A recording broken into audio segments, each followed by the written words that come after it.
Anora, Sean Baker's latest Academy Award winning film, feels like a great film in its totality because it sort of uses its full length to show us the real state of mind of its title character.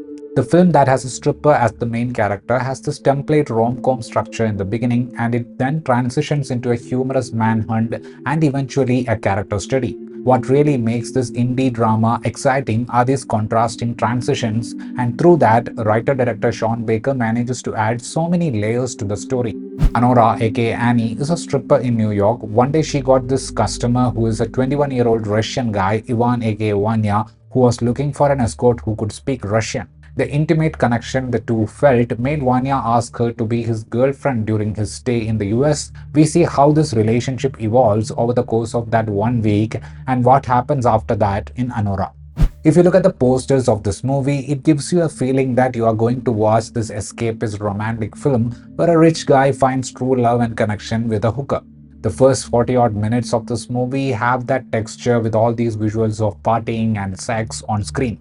It is actually in the second act of the movie we get to see a better look at each of the characters. Unlike other films that would use the antagonist oligarch trope for violence and brutality, Sean Baker goes after a tense situations that paves the way for some hilarious moments. From being a glossy romantic film, Anora transitions to being this comedic manhunt. But where the film really scores is in the final act, where the real politics of class divide comes into the picture.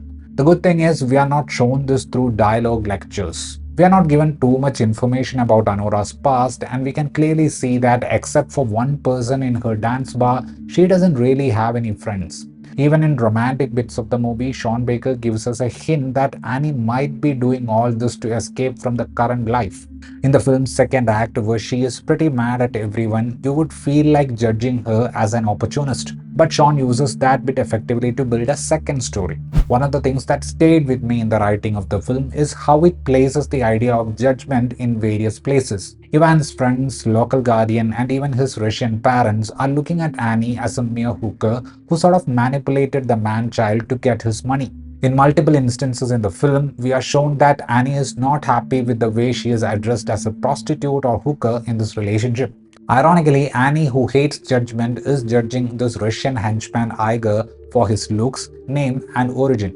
We can sort of sense something happening between the two, and it was interesting how Sean Baker used this judging attitude of Annie as her guard at a point typically any movie would use as an icebreak moment. Baker, who won the Best Editor at Academy Awards, paces the movie in an engrossing manner. Some adjacent scenes have this stark contrast from one another thanks to the 180-degree difference in sound design, and that subconsciously gives us an idea about the loneliness the title character is experiencing. Drew Daniels has used the neon lights in the initial bit somewhat extensively to give it that glowing cinematic look, and in the rest of the movie the visual texture is drastically different as we have less agile, chaotic scenes and static and relatively closer character shots. Mikey Madison delivers a solid performance as Anora in the film. It is the evolution of the character that happens in the second and third acts of the movie that feels more challenging, as there is rage and helplessness blended into that character.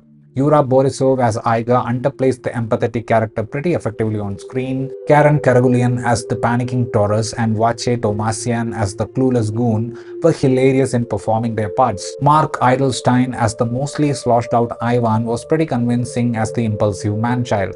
Anora is like a blend of two love stories that have certain generic beats. However, Sean Baker is staging this movie as a character study by giving us two dimensions of the same character, one from her point of view and one from the point of view of a third person. While the busyness of the screenplay does not really give you enough time to empathize with the drastic and desperate efforts of Anora, I thought the very final moment in the movie where she breaks down puts you in a space where you would think what she may have gone through in the earlier part of her life. That was my review of this movie. If you enjoyed watching this video, please give a like, and for more such videos, please consider subscribing to the channel. Thank you.